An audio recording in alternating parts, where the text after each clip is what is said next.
So hello guys, मेरा नाम है सैम और ये सॉललैंड सीरीज के एपिसोड 214 का सेकंड पार्ट है। पहले पार्ट का लिंक आपको डिस्क्रिप्शन बॉक्स में या ऊपर आई बटन पे मिल जाएगा। तो फिर चलिए जल्दी से एपिसोड 214 को कंप्लीट करते हैं। अब जैसे ही वीडियो स्टार्ट होता है तो हमें मार्शल सोल हॉल दिखाया जाता है, जहाँ पर फ्लेम लॉर्ड यान, हुइलिना और सीयू ट्रेनिंग कर रहे थे। इस वक्त फ्लेम लॉर्ड यान अपने मार्शल सोल फॉर्म में था और वो हुइलिना और सीयू के मार्शल सोल फ्यूजन स्किल जिन मेस्मराइज के रेड मिस्ट ट्रैप के अंदर फंसा हुआ था। गाइस, जिन मेस्मराइज को हम डेविल चार्म भी कर सकते हैं। इसके बाद जैसे ही डेविल चार्म यान की तरफ बढ़ने लगता है तो देखते ही देखते उसका साइज भी बढ़ने लगता है। ये देखकर फ्लेम लॉर्ड यान घबरा जाता है और कहता है कि ये कैसे संभव है, मार्शल सोल फ्यूजन स्किल का रूप क्यों बदल रहा है। अब हुइलिना और सीयू उसे बताते हैं कि ये कोई बदलाव नहीं है, बल्कि अचानक हुआ एक सुधार है। ऐसा कहकर हुइलिना और सीयू का martial soul fusion skill demon charm flame Lord Yan पर अटैक कर देता है।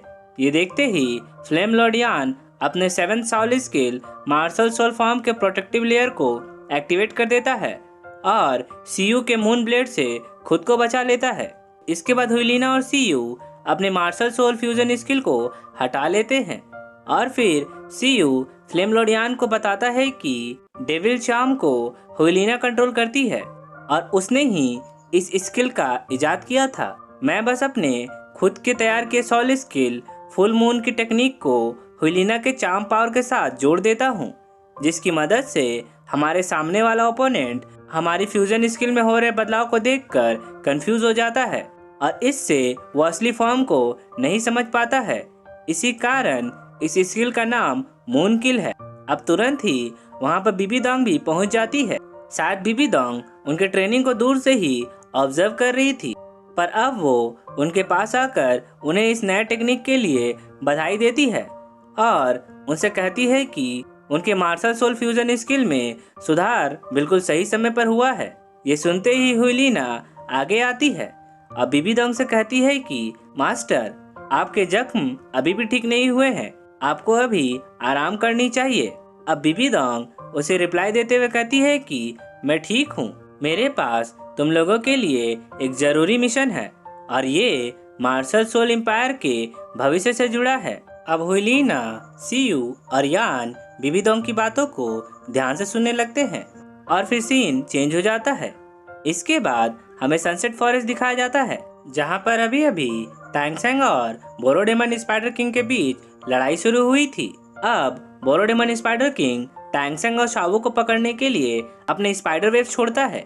ये देखते ही शावू और टैंगसेंग इसे डॉज कर लेते हैं और फिर शावू इस स्पाइडर वेब को देखकर समझ जाती है कि बोरोडेमन स्पाइडर किंग का स्पाइडर वेब केज टैंगसेंग के पहले स्पाइडर वेब केज से 5 गुना बड़ा है। अब शावू टैंगसेंग से कहती है कि इस डेमन स्पाइडर का लेवल बहुत ज्यादा है। इसके जवाब में टैंगसेंग उसे बताता है कि इस बोरोडेमन स्पाइडर किंग की कल्टीवेशन एज लगभग 50,000 साल से ज्यादा की है और अब ये मेरे 4th साउल रिंग की जगह लेने के लिए बेस्ट ऑप्शन बन गया है। इसके बाद टैंगसेंग इस बोरोडेमन स्पाइडर किंग के स्पाइडर वेब को काटने और उसे घायल करने के लिए अपने demon tiger left leg soul bone skill tiger well demon x को लॉन्च कर देता है और फिर तुरंत टैंगसेंग का ये डेमन एक्स स्पाइडर किंग के एक पैर को काट देता है। ये देखकर शावू कहती है कि भले ही बोरोडेमन स्पाइडर किंग स्ट्रांग है, पर वो डेमन टाइगर वेल किंग जैसे लाख साल के सोल बीज से मिले सॉल बोन स्किल के खिलाफ फाइट नहीं कर पाएगा।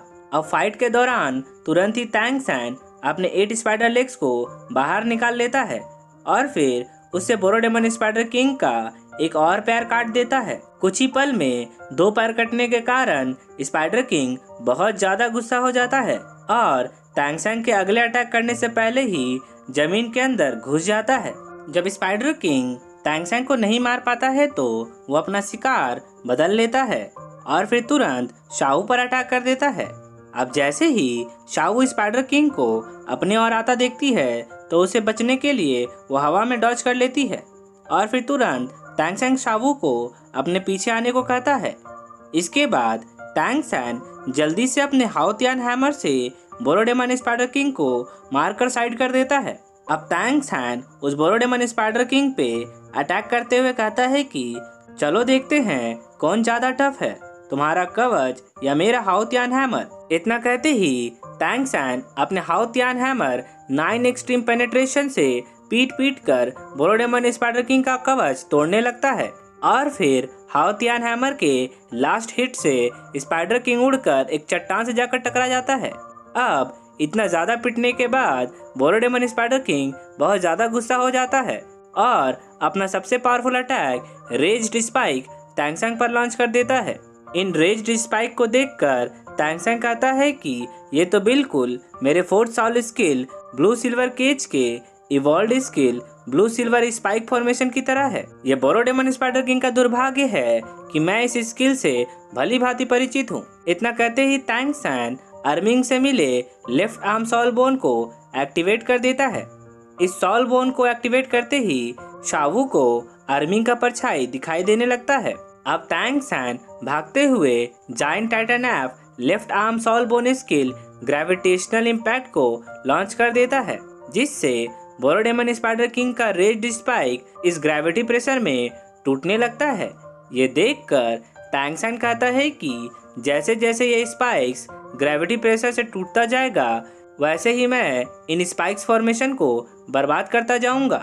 जो सॉल पावर मैंने इस अटैक में ऐड किया है उसकी वजह से ग्रेविटी प्रेशर 20 गुना ज़्यादा बढ़ गया है, जिसकी मदद से ये सारे स्पाइक्स जल्दी खत्म हो जाएंगे। लेकिन मुझे उम्मीद नहीं है कि बोरोडेमन स्पाइडर किंग इस दबाव से जमीन में धंसेगा। भले ही ये ग्रेविटी प्रेशर बहुत स्ट्रांग है, पर अब भी मुझे एक आखिरी स्ट्राइक करना बाकी है।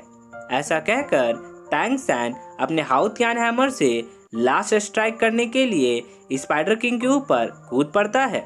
ये देखते ही बोरोडेमन स्पाइडर किंग को अपना जान का खतरा महसूस होता है और वो तुरंत अपने पास के पत्थरों को रिवर्स प्रेशर से ऊपर टैंग सैन की तरफ लॉन्च कर देता है। अब टैंग सैन जल्दी से अपने गॉड किलर डोमेन के इवॉल्व्ड स्किल डेमन हेल को रिलीज कर देता है, जिससे वे सारे पत्थर बीच हवा में ही जम जाते हैं और फिर डिस्ट्रॉय हो जाते हैं।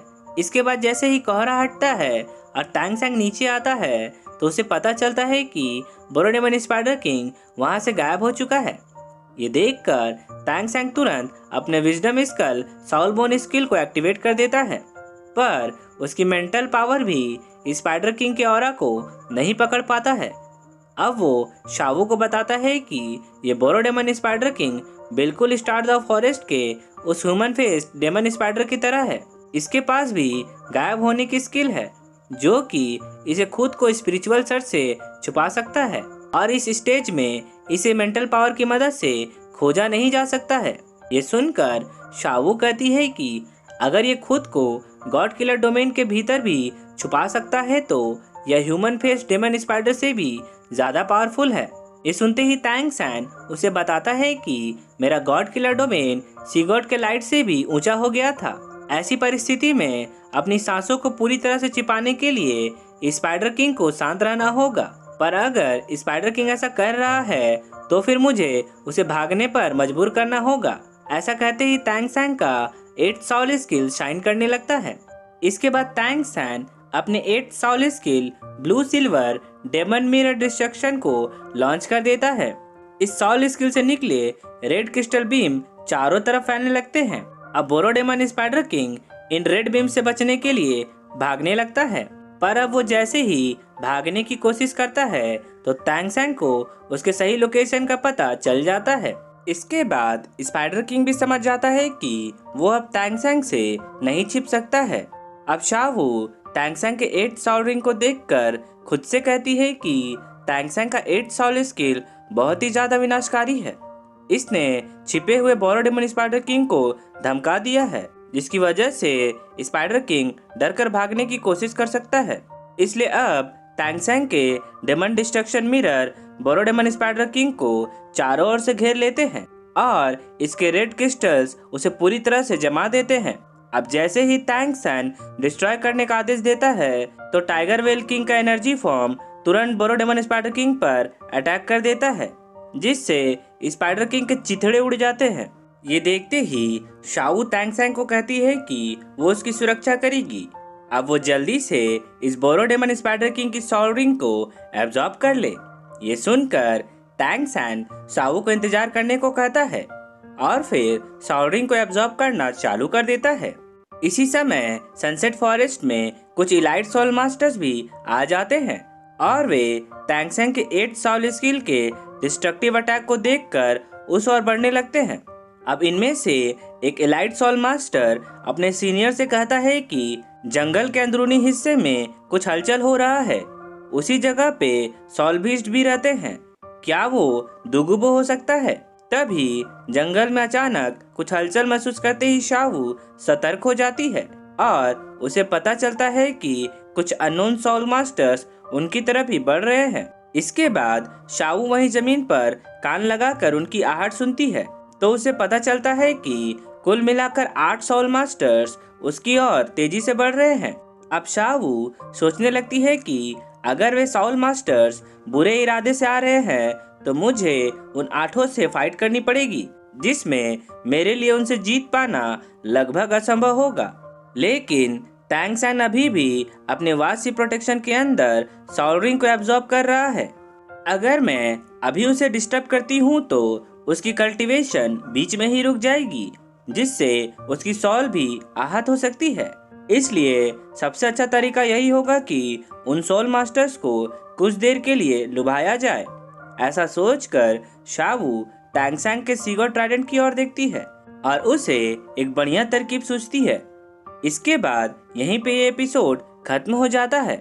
सो गाइस, आई होप कि आपको ये वीडियो अच्छी लगी होगी और अगर आपको मेरा एक्सप्लेनेशन पसंद आया हो तो इस वीडियो को एक लाइक करना तो बनता है। और अगर आप एक नए एनाइम लवर हैं तो जल्दी से मेरे चैनल को सब्सक्राइब कर ले, क्योंकि मैं ऐसे ही वीडियोस लाता रहता हूँ।